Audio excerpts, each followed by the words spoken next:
sien, die goue band om sy bors, sê Jesus is die koning van die konings. Maar daar's 3 implikasies vir my en jou, en dis wat ek gou met jou wil bespreek. Eerstens, hoorie, Jesus is nie 'n koning nie. Hy is, maar daar's 'n vraag wat hier gelaai is, en die vraag is, wat ek en jy vanoggend moet vra is Jesus my koning? Is Jesus my koning? Openbaring 19 vers 16, op sy klere, op sy heupe was daar 'n naam geskrywe, hy is die? Ag, kan ons dit saam doen toe? Kom ons probeer weer. Hy is die? En die? Okay, julle het dit. So, hoor julle ouens, Jesus is nie net nog 'n koning nie. Hy is nie net nog 'n koning nie. Ons het mekaar gesê, hy is die koning, reg? Hy is die koning van die konings. Okay. In ons land het ons die voorreg om baie nuwe terminologie te leer ken. Soos byvoorbeeld diplomatieke verhoudings. Ons kan byvoorbeeld diplomatieke verhoudings hê met Rusland en toelaat dat hulle oorlogskepe of hulle skepe hier by ons in Simonstad aanmeer, as dit reg gesê is, en dat hulle of patrone of missiele of toebroodjies, niemand weet nie, kom haal en dan weer aangaan. Ek hoor ons verkoop helikopters ook nou deesdae aan iemand. Ek weet nie of was dit Iran of was dit Rusland, maar dit is alles net diplomatieke verhoudings. En terselfdertyd kan ons 'n diplomatieke verhouding hê met 'n ander land wat die grootste vyand is van daai land en vir hulle sê, ag asseblief julle ouens moet nou nie julle geld onttrek nie. Julle is dan maar lelike maatjies, hè. Diplomatieke verhoudings beteken ek kan maatjies wees met julle almal sonder om kant te kies.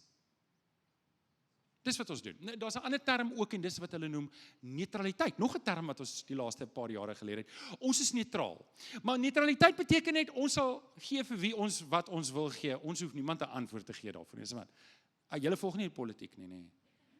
Julle leer nou, nee. Ek kan sien julle hier is alles nuut vir julle. Okay, maar so. Hier is die punt wat ek wil maak van al die diplomatieke en neutralistiese woorde wat ek nou vir julle gesê het. En hier is dit.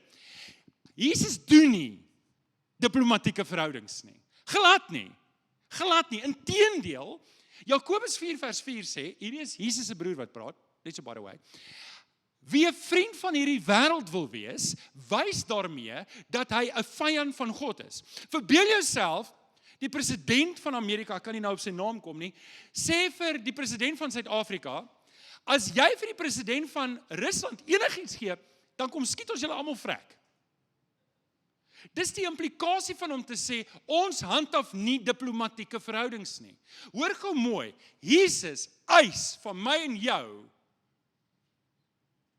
alleen reg op ons siel. Alleen reg op ons siel. Hy doen nie diplomatieke verhoudings nie. Jesus self het gesê in Matteus 12 vers 30, dis sy eie woorde, wie nie aan my kant is nie, is teen my. Dit beteken of ek is voluit in, of ek is voluit teen. Daar is nie 'n grys area nie.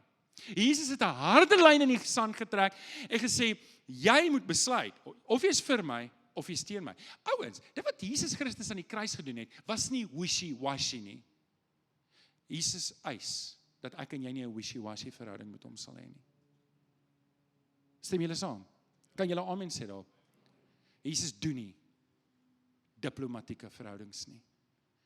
En vanoggend moet ek en jy die vraag vra. Ja, Jesus is 'n koning, maar is hy regtig my koning? Of het ek 'n diplomatisiese verhouding met hom?